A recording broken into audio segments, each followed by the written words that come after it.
Yeah, I really don't know what that question means. Does the experiencer understand itself beyond the senses?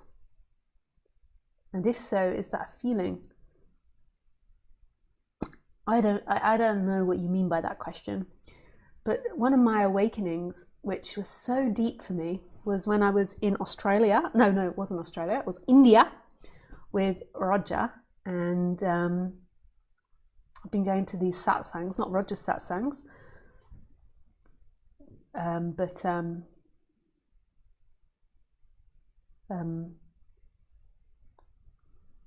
think it was, his name was Caesar Terrell's satsangs, and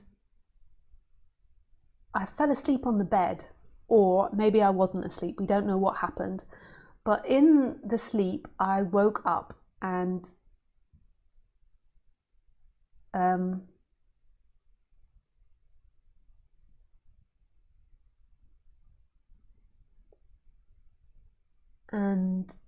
there was nothing else.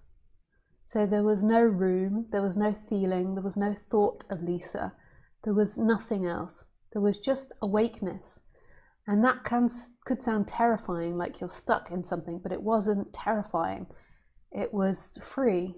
It was just awake, but it had no, and I mean like no form, as in like I couldn't perceive a table or a room or anything. It wasn't dark, it was just no color. It was just the absence of everything.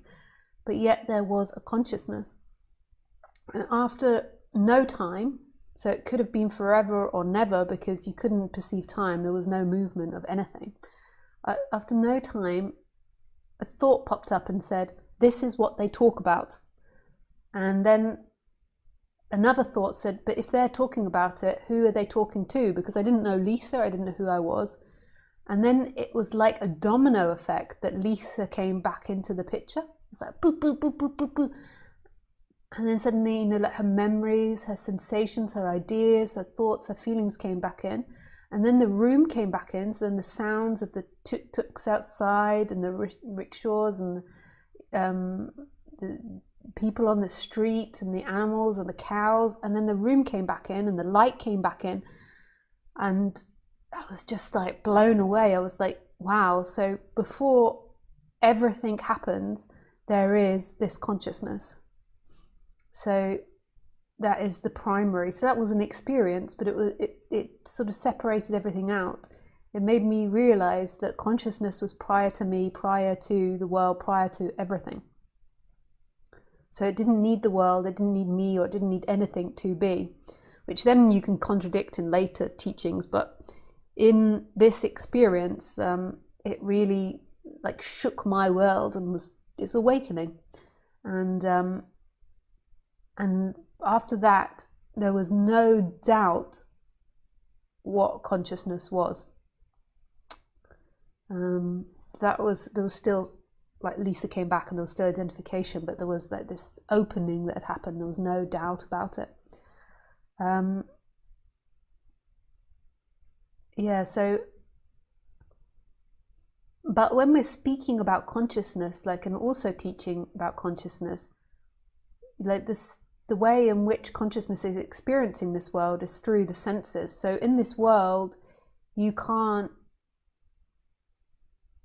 separate out. You can't have this experience where you cut off the rest of the world and pull out consciousness. Like consciousness is in all things.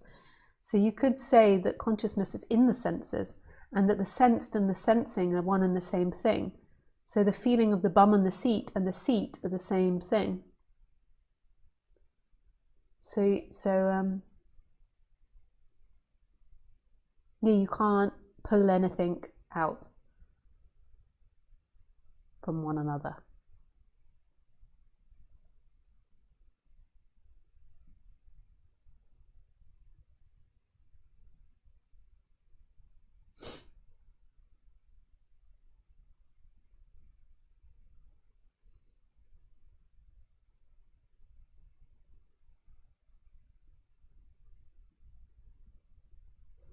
Yeah, so I don't know if that answers your question, because I didn't understand the question, but maybe it touched on something.